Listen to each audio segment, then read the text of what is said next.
నామమునకు మహిమ కలుగునుగాక. చేరి వచ్చిన దేవుని బిడలందరికీ ప్రభువైన యేసుక్రీస్తు నామమున శుభాభివందనములు తెలియజేస్తున్నాం. దేవుడు చేరి వచ్చిన మనందరినీ సమృద్ధిగా దీవించి ఆశించునుగాక. ఆమేన్. పండుగ అంటే దండగా అంటారు కొందరు.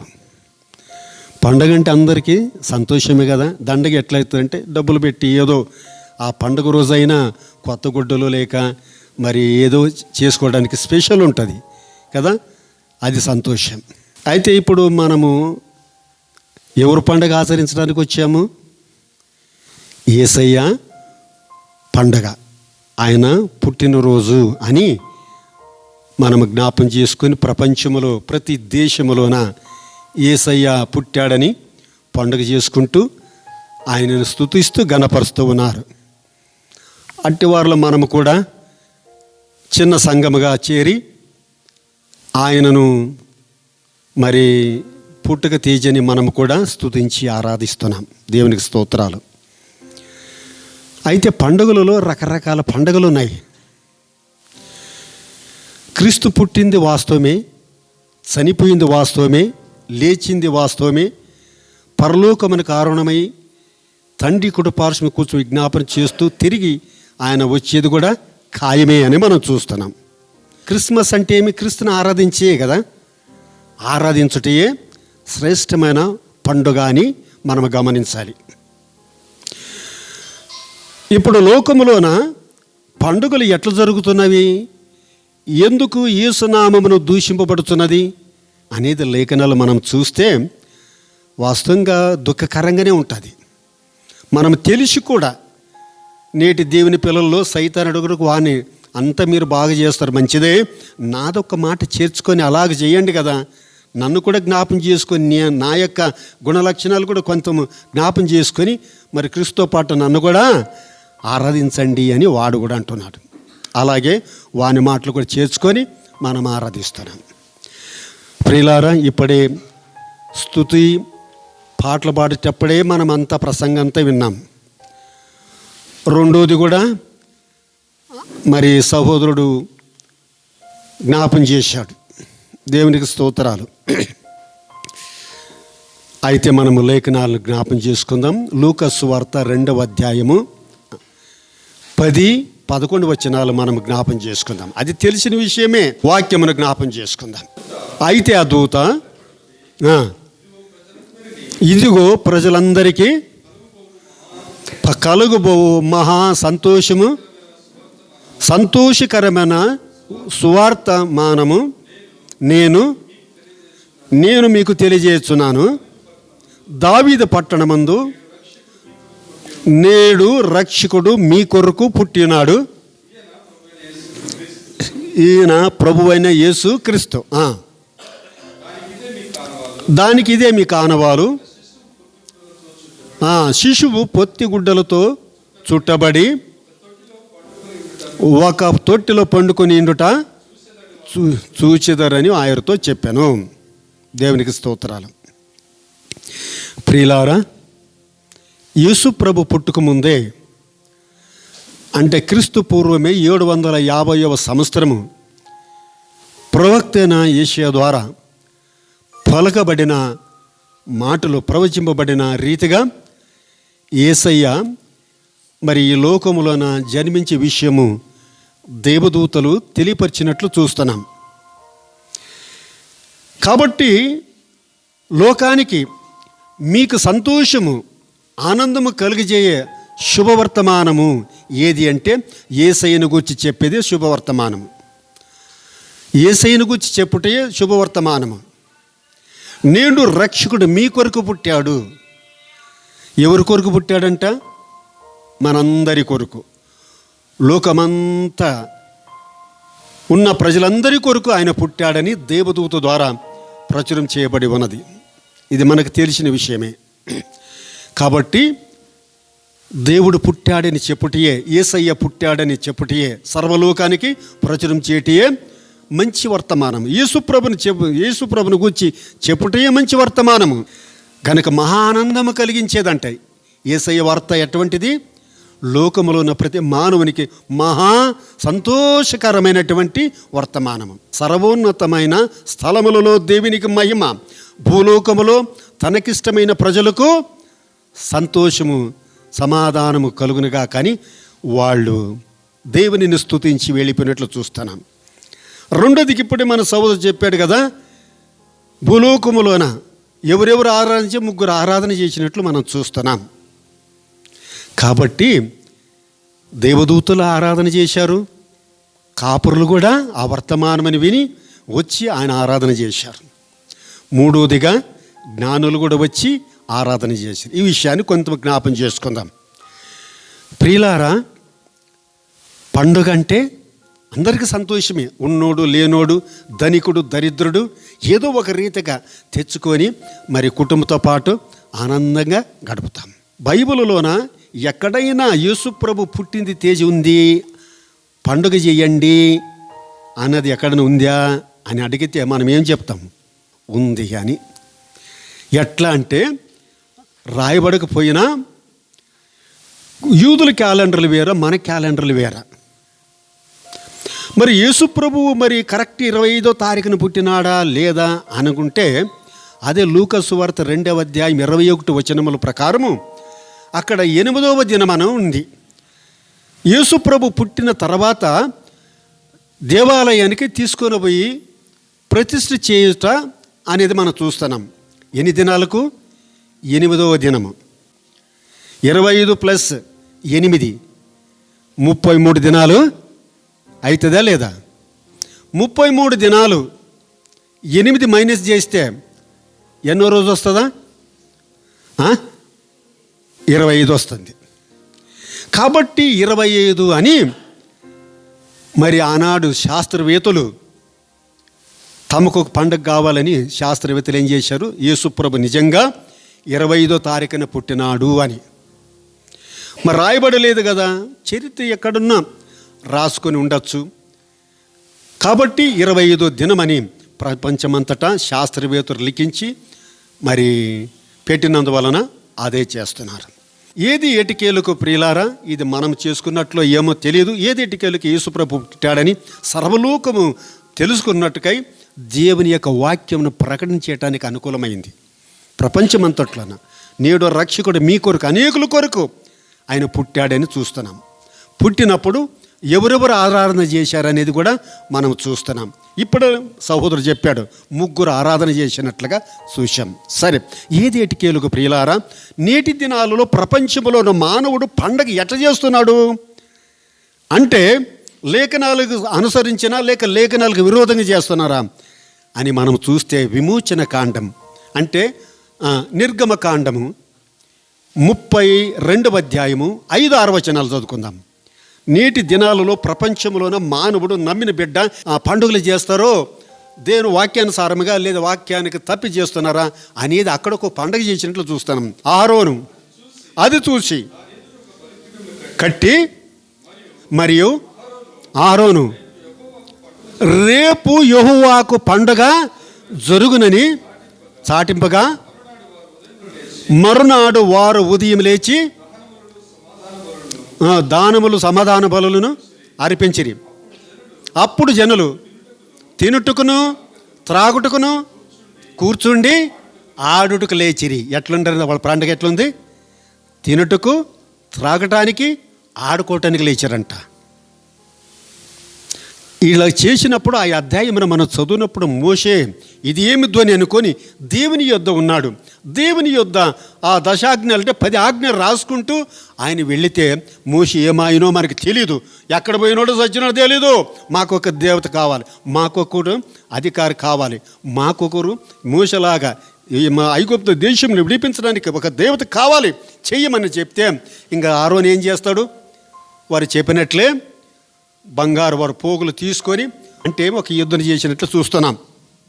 నేటి దినాలలో కూడా ప్రజలు ఎట్లా చెప్తారో అట్లా చెప్తేనే కాపరి ఉంటాడు, లేకుంటే సస్పెండ్ డిస్మిస్ చేస్తారు కదా. ప్రజలు చెప్పినట్లు వినాల. కాపరి చెప్పిన ప్రజలు కాదు. సరే, యోగ్యమైన రీతికి చెబితే వింటారు. కనుక నేటి దినాలలో ఆనాడు తినటానికి, త్రాగటానికి, ఆడుకోవటానికి లేచారు. మరి ఈ రోజులు కూడా అదే జరుగుతుంది.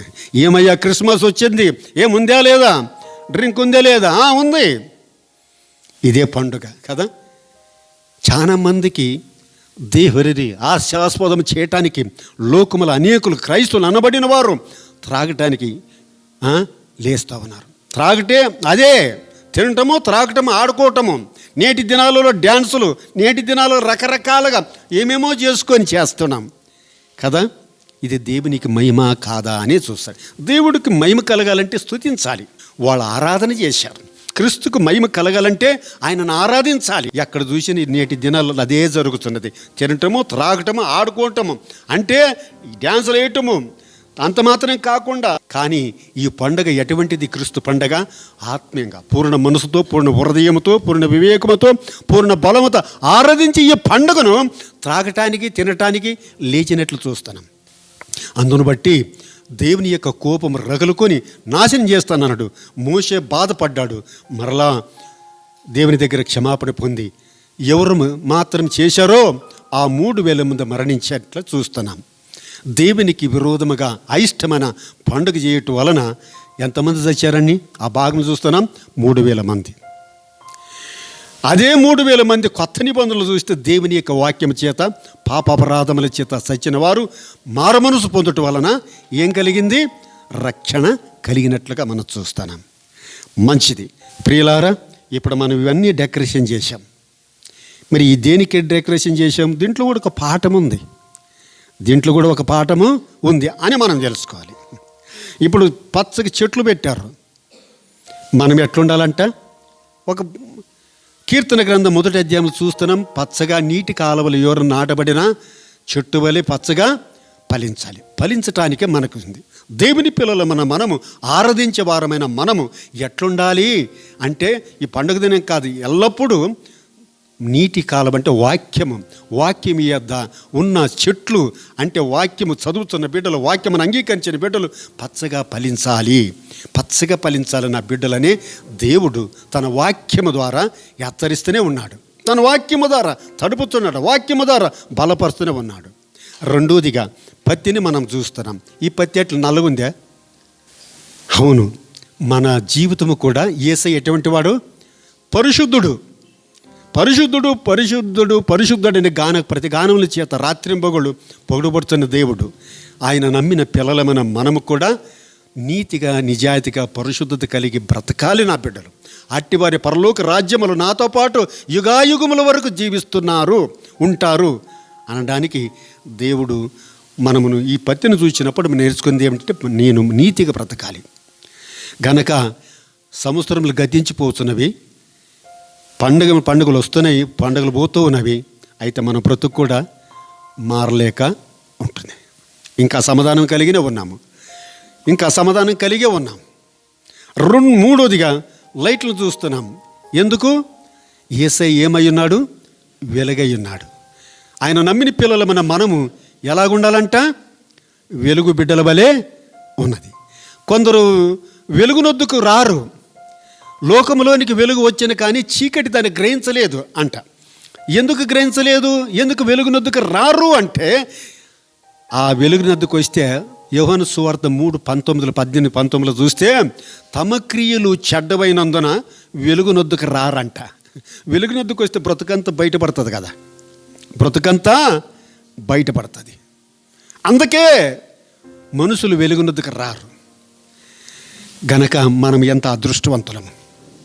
వెలుగయ్యన్న యేసయ్యను అంగీకరించి హృదయములో ఉన్న ప్రతి విధమైన బలహీనత, ప్రతి విధమైన పాపపు ఆలోచనలు, పాపపు అన్నీ కడుక్కొని శుద్ధీకరించబడి కుమారులు కుమార్తెలు స్వీకరించబడి మన పేర్లు జీవగ్రంథములో లిఖించుకున్నాం, ఒప్పుకున్నాం. అందుకే వెలుగునొద్దుకు వచ్చిన వారు మాత్రమే ధైర్యంగా ఉంటున్నారు. గనక నేడు రక్షకుడు మీ కొరకు పుట్టాడంటే, ఇంకా పుట్టాడు. అవును, నీవు పుట్టలేదేమో. ఈ నేడైనా, ఈ దినమైనా, ఈ సమయమందైనా యేసయ్య పుట్టినాడు కాబట్టి ఆ పుట్టుకుని జ్ఞాపం చేసుకుని ఇంకా నువ్వు పుట్టాలి. నీవు పుడితేనే పరలోక రాజ్యానికి వెళ్తావు, లేకుంటలేదు అని యోహాను సువార్త 3వ అధ్యాయములోన 3వ వచనములు చూస్తున్నా. నికోదేము వచ్చాడు. ఎట్లయ్యా తల్లి గర్భను పుట్టాలంటే నీ పుట్టాలి, పుడితేనే పరలోక రాజ్యం, లేకుంటే లేదన్నాడు. ఎట్లా పుట్టాలో తల్లి గర్భములు అంటే ఒకడు ఆత్మ మూలముగాను నీటి మూలముగాను జన్మించితేనే వాడు పరలోక రాజ్యం చేరతాడయ్యా అని చెప్పి. ప్రియులారా, ఇంకా పుట్టలేదేమో, ఇప్పుడైనా జ్ఞాపం చేసుకొని ఎందుకొరకు మనమందరం కూడి వచ్చాము, ఎందుకు దేవుడు సమకూర్చాడు అంటే ఇంకా నీవు పుట్టలేదు, ఇంకా నీవు హృదయంలోనికి మరి యేసయ్యను ఆహ్వానించలేదేమో గనక నీవు పుడితేనే నీకు సమాధానము, సంతోషము, ఆనందంతో ఉంటావు. నీవు ఆనందంగా ఉండాలి, సంతోషంగా ఉండాలని నా ఆశ. నీవు సంతోషంగా ఉండాలంటే నీవు పుట్టాలి. నీ పాప దోషములను ఒప్పుకొని విడిచిపెట్టి నా వైపు తిరిగితే నీ వైపు తిరుగుతా. నీవు నా ఎద్దుకు వస్తే నేను నీ ఎద్దుకు వస్తా. నేడు నీ కొరకే నేను పుట్టాను, నీ కొరకే నీవు నా కొరకు పుట్టాలి. నీవు పుడితేనే నాతో ఉంటావు, నాలో ఉంటావు, నా యందు ఉంటావు, నా రాజ్యములో సకల పరిశుద్ధులతో పాటు కలిసి ముఖాముఖి చూచి నన్ను ఆరాధిస్తాం. అందుకొరకై నేను నీ కొరకై ఈ లోకానికి వచ్చాను. అసలు లోకానికి ఎందుకు వచ్చాడు అని చూస్తే మరి లోకములోన యోహాను సువార్త 3:16 ఏం చెప్పబడినది? దేవుడు లోకముని ఎంతో ప్రేమించను కాగా అద్వితీయ కుమారుని విశ్వాసముంచువాడు రక్షణ పొందాలని దేవుడు లోకాన్ని ప్రేమించాడని చూస్తున్నాం. దేవుని యొక్క ప్రేమ ఎందుకు లోకానికి రావాలంటే పరలోకము నుండి భూలోకం వైపు ప్రతి ఒక్క మనుష్యుని తేరు చూశాడు. ఏ భేదము లేదు, అందరూ పాపం చేశారంట. ఉన్నవాడు లేనివాడు, ధనికుడు దరిద్రుడు, అందరూ లోకములో అందరూ పాపం చేశారు. ఆ పాపమును చూసి ఒక్కడైనా బాగున్నాడా అని చూస్తే ఒక్కడు కూడా లేడు, మేలు చేసేవాడు లేదు, అందరూ మింగేవారు, అందరూ మోసం చేసేవాడు, అందరూ నాశనం చేసేవాడు. భయంకరమైన పాపము అని రోమాపత్రిక 3వ అధ్యాయము మరి 10 నుంచి మనం చూస్తున్నాము. 9, 10, 14 వరకు మనకు చూడగలిగితే 27 వరకు చూస్తే అంతా పాపము చేసి అనుగ్రహించిన మహిమ పొందకి ఇష్టానుసారంగా జీవిస్తున్నాం. దేవుని భయం లేకుండా ఇష్టానుసారంగా జీవిస్తున్న మనలను యేసయ్య తన శాశ్వతమైన ప్రేమ చిత్త ప్రేమించి పరమను విడిచి భూలోకానికి ఒక కన్యకను ఏర్పాటు చేసుకొని ఆమె గర్భములు పరిశుద్ధాత్మ వలన జన్మించి పెరిగి పెద్దవాడై లోకములోని అనేక అద్భుత ఆశ్చర్యకార్యాలు చేశాడు. చివరికి ఎన్ని కార్యాలు చేసినా మానవునికి రక్షణ కలగాలంటే రక్తం చిందించాలి. రక్తము లేకుండా పాపానికి క్షమాపణ లేదు అని మనం చూస్తున్నాం. అందును బట్టి యేసయ్య చివరికి ఏ అద్భుతాలు ఆశ్చర్యకార్యం వలన సూచక్రియల వలన మరి చేసిన మానవునికి రక్షణ కలగలేదు. రక్షణ లేకుండా మోక్షము దారి లేదు. మోక్షానికి చేరాలంటే రక్షణ కావాలి. అందుకే ఆ రక్షణ కలిగించుటకై యేసయ్య రక్షకుడిగా వచ్చాడు. రక్షించాలంటే ఆయన ప్రాణమును పెట్టాలి. అందుకే మన పాప భారమంతా ఆయన మ్రోను మీద మోసుకొని శిలువలు అరికాలు మొదలుకొని నడినెత్తి వరకు గాయపరచబడి రక్తమంతా చిందించాడు.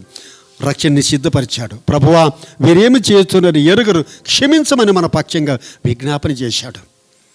కాబట్టి యేసయ్య మరణించకపోతే మానవునికి జీవం లేదు. కాబట్టి మానవుడు జీవించాలి, చనిపోకూడదు, యుగ యుగముల వరకు జీవించాలని దేవుని ఆశ. అందుకొరకే యేసయ్య తాను మరణము పొంది జీవాన్ని కలగజేశాడు. మరణములో నుండి మానవుని జీవములోనికి నడిపించాడు. నరకము నుండి పరలోకానికి నడిపించాడు.